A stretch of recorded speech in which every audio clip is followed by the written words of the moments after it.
I took the job because it didn't ask questions. That's not a poetic way of saying I was on the run. No cops, no missing posters, no dramatic past. Just a life that had started to peel at the edges. A separation that felt like a slow demolition. Rent I couldn't justify anymore. A string of casual shifts that never added up to stability. So when I saw an ad for overnight work in a place I'd never heard of, accommodation included, weekly pay, no interview beyond a phone call, I said yes before I could think about what no questions usually costs. The town was called Marowak.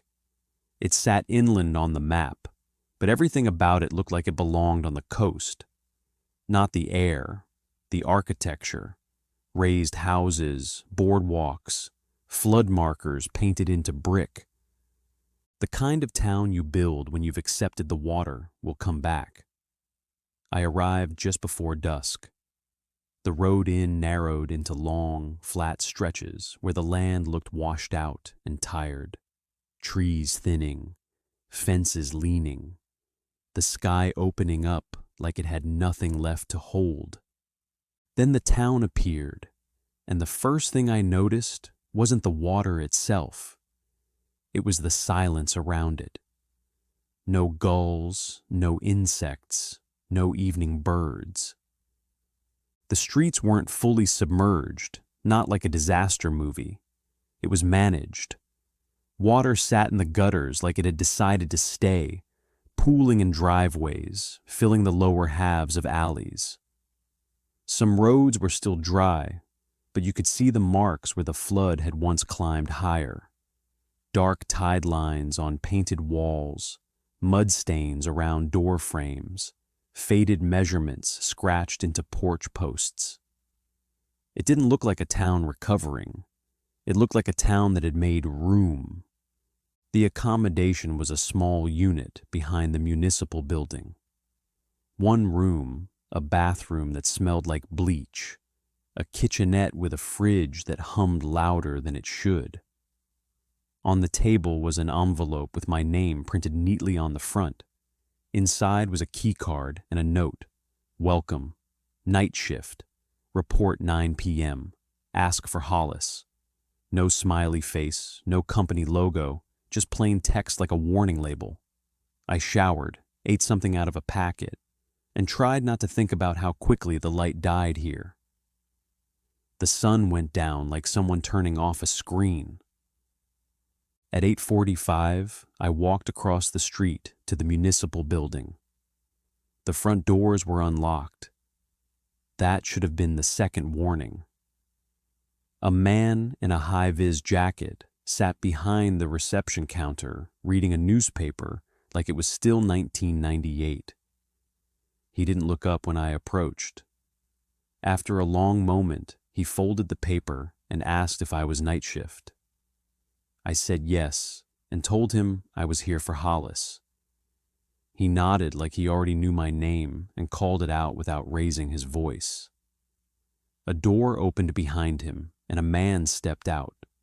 Older, lean, sun-damaged, tired in a way that didn't go away with sleep. Hollis handed me a clipboard, then boots, a radio, and a flashlight that felt heavier than it should. He told me not to switch channels on the radio. When I asked why, he said there was no reason I'd need to. He asked if I had any bad habits, curiosity, stopping to stare, and when I said I was just here to work, he seemed relieved. He told me the town didn't like being watched, then took me outside. The water reflected the street lamps too perfectly.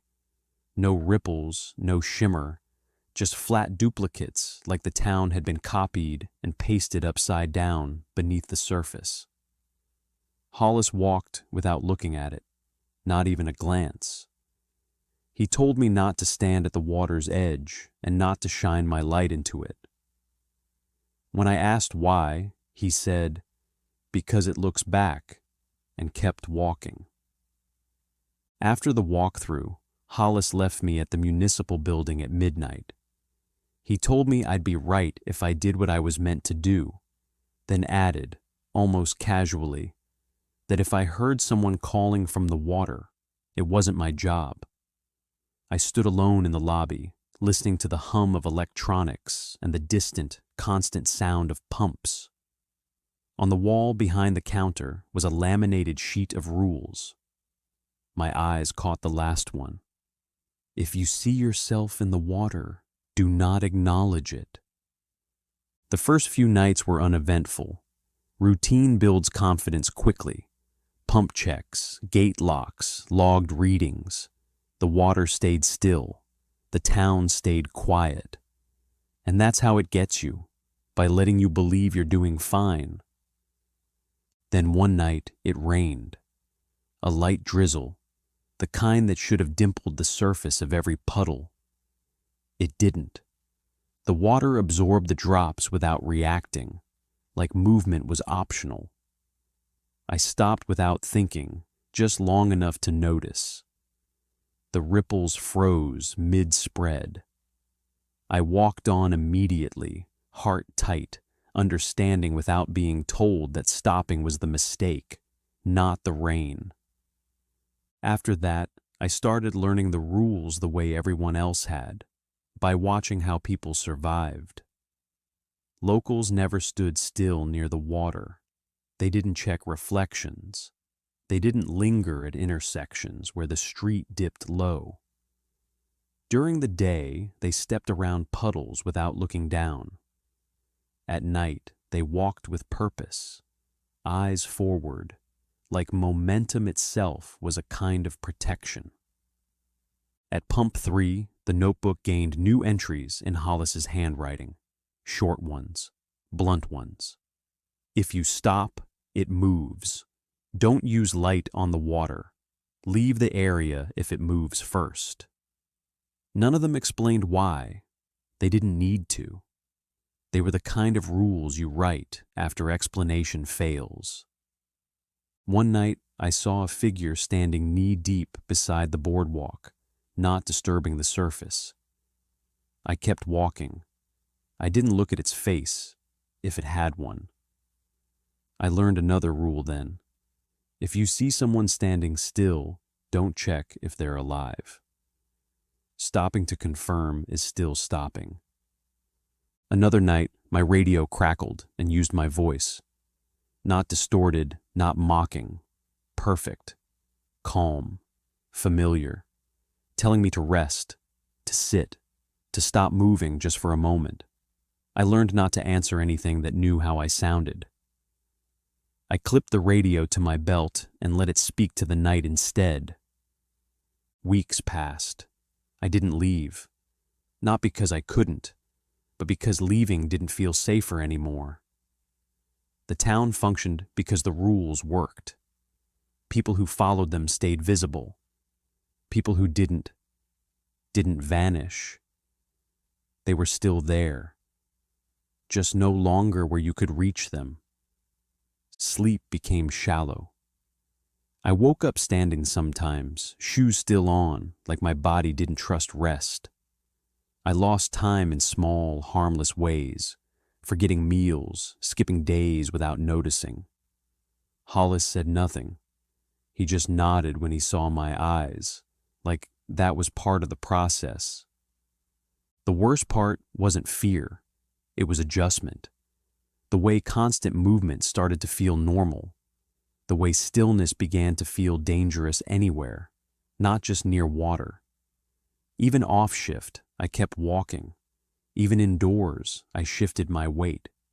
Even alone, I avoided stopping for too long. One night, while logging readings, I realized something that hollowed me out. The rules didn't stop the water from learning you. They just slowed it down. Every step you took taught it your rhythm. Every night you survived taught it your habits. The rules weren't protection, they were delay. I still work nights in Marowak. I don't watch the water. I don't stop moving when I shouldn't. I follow the rules better than most now, But sometimes, when everything is quiet and the surface is perfectly flat, I feel that same pressure in the air, like something waiting for me to get tired enough to stand still. And I understand now that the town didn't survive the flood. It learned how to live with it.